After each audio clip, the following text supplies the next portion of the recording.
जज के कंडक्ट के मुतालिक अगर कोई मवाद या कोई इशू या कोई मैटर ऐसा हो जो ज़ेर बहस लाना हो, तो वो सिवाय सुप्रीम जुडिशल काउंसिल के किसी और फोरम पे ना तो वो बहस हो सकती है, ना उसको डिस्कशन में लाया जा सकता है, ना उसके मुतालिक कोई कमीशन बनाया जा सकता है।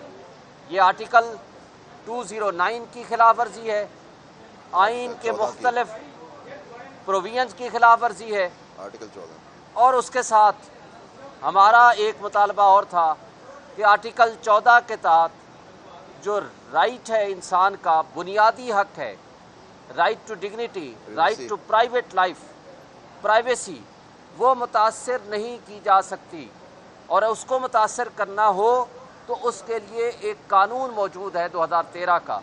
उस कानून के मुताबिक जो शख्स कोई दहशतगर्दी में मुलव्वस हो और वो सस्पेक्ट हो और वो जज की रजामंदी से वारंट ऑफ अरेस्ट कोई भी हमारे मुल्क की एजेंसी ले, तब जा कर के उसकी सर्वेलेंस की जा सकती है और अदरवाइज़ नहीं की जा सकती। और इसके ऊपर सुप्रीम कोर्ट ऑफ पाकिस्तान पहले बेनज़ीर भुट्टो के केस में फ़ैसला दे चुकी है, उसके बाद इश्तियाक मिर्ज़ा के केस में फ़ैसला दे चुकी है, उसके बाद काजी फ़ाई ईसा साहब के केस में फ़ैसला दे चुकी है, और एक फ़ैसला justice Mohsin Akhtar Kiyani Islamabad high court ने दे दिया है जस्टिस जावेद इकबाल के केस में।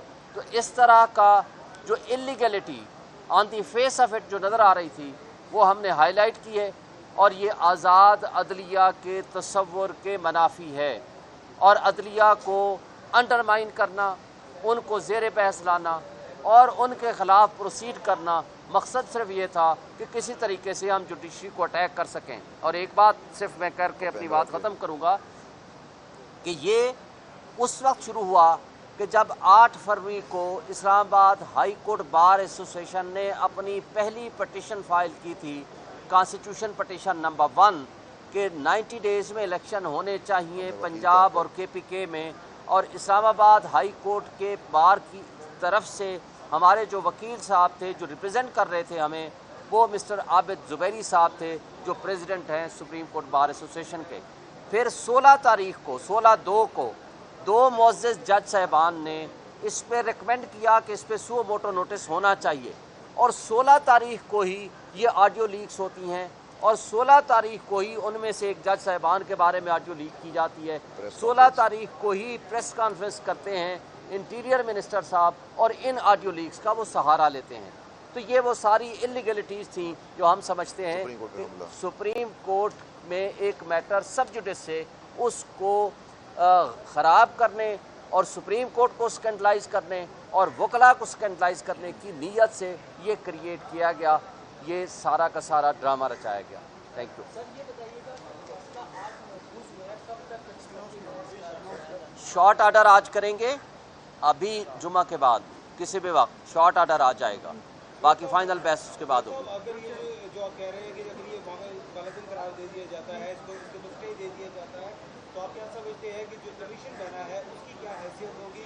वही तो चैलेंज किया है, नोटिफाई किया है, क्या वो उसको सुप्रीम कोर्ट को इख्तियार है कानून में कि उसको नोटिफाई को जो नोटिफिकेशन उसको सस्पेंड कर सके? देखें, बिल्कुल अख्तियार है। कोई भी जो एग्जेक्टिव आर्डर है उसको supreme court, even high court भी सेटिसाइड कर सकती है, और उसी को ही हमने चैलेंज किया है कि इनको ये अख्तियार नहीं है ये कमीशन बनाने का। अच्छा ज़ुबैर साहब, आप क्योंकि इस केस के वो हैं, ये बताइएगा कि आपका इस पर एतराज़ है कि हुकूमत ने बेंच बना दिया, वो अदालत यानी कि उसके साथ रब्ता कर ले, तो आप क्या कहते हैं इस ऐसी जो ऑडियो लीक्स आ रही हैं या आई हैं, या जो भी इसमें लोग जिनके नाम आ रहे हैं, क्या तहकीकात होनी चाहिए ताकि हक़ाइक़ अवाम के सामने आए?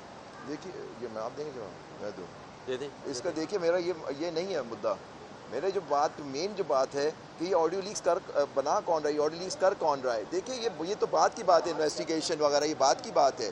मेन मुद्दा जो है हमारा जो है कि जी पहले कौन, एक ट्विटर अकाउंट होता है, एक पता नहीं आदमी मास्क पहना हुआ है, वो देता है उसको उसके पीछे कौन है। यही जजमेंट्स हैं जो अभी शोएब शाहीन साहब ने हवाला दिया इन जजमेंट्स का, कि उसमें ये लिखा है कि आप पहले बताएं सोर्स क्या है, और फिर वो जजमेंट जज अरशद मलिक साहब के केस में जो जजमेंट आई उसमें उसका तरीक़ाकार दिया है कि अगर शहादत आपको लानी है तो उसका है।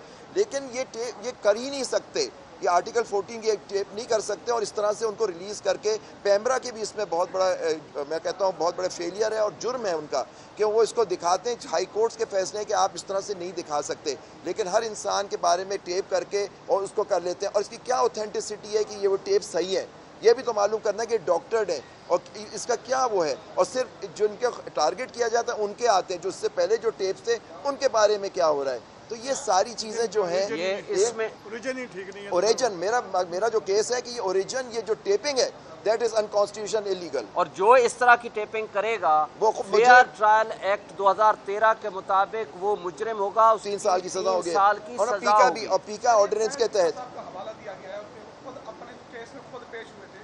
ऑडियो का मामला आज केस में उसमें कितनी बात क्या, सॉरी जी, उन्होंने ये प्ली ली थी कि मेरी जो सर्वेलेंस की गई, जज साहब ने कहा, मौजूद जज साहब ने, कि वो सर्वेलेंस की गई और जो उनकी टेपिंग हुई गई वो गैर कानूनी और जो सर्वेलेंस थी उनकी प्रॉपर्टी उसके बारे में वो गैर आईनी और गैर कानूनी थी। और ये कोर्ट ने इस बात को एडमिट किया और जस्टिस मंसूर अली शाह साहब ने पूरा उस पर लिखा है। वो आज हमने हमारे वकील साहब ने कोर्ट में पढ़ के सुनाया, और उसके अंदर जो मेन बात ये की गई थी, एक कुछ कानून है उसके तहत आप कर सकते हैं, उससे हाई कोर्ट के जज से आपको परमिशन लेनी होती है। और फिर एक पीका ऑर्डिनेंस भी है जिसके तहत जो इस तरह की टेपिंग करेगा अनलॉफुली उसको सजा उसमें होगी उस लॉ के तहत। तो ये सारी चीज़ें हैं जो हमने कोर्ट के सामने रखी हैं। जी, एक बड़ा मसला दरपेश है, एक बहुत बड़ी सियासी जमात को जो है वो आए रोज़ उनके बंदे तोड़े जा रहे हैं, इसको डिसमेंटल किया जा रहा है। सुप्रीम कोर्ट से ना कोई सो मोटा आया, ना कोई इस तरह की दरख्वास्त आप जैसे जो ये हमारा मेरा इशू नहीं, मैं तो आप मेरा इससे ताल्लुक़ नहीं है। नहीं, मैं कहता हूँ मैंने तो हमने ये बदनीयती मेलाफाइड पे मबनी है, mala fide in fact and mala fide in law. Sir इसमें एक और बात जो इम्पोर्टेंट है वो अटॉर्नी जनरल साहब ने भी इसके ऊपर कहा कि चीफ जस्टिस साहब की और या कुछ सुप्रीम कोर्ट के जजेस साहबान हैं उनकी ऑडियोज भी आई हैं, तो क्या वो इसमें सुप्रीम कोर्ट बाकायदा खुद एक पार्टी नहीं है? सर इस पे वो सुप्रीम कोर्ट चीफ साहब ने खुद उसका जवाब दे दिया। ट्राइकॉटमी ऑफ पावर की बात की, आप वहाँ मौजूद थे, आपने सुनी ये बात, बना ही नहीं सकता बना ही नहीं सकता चीज़, ये उसमें उन्होंने खुद उनको उसका जवाब दे दिया था उसका। थैंक यू जी, बहुत शुक्रिया।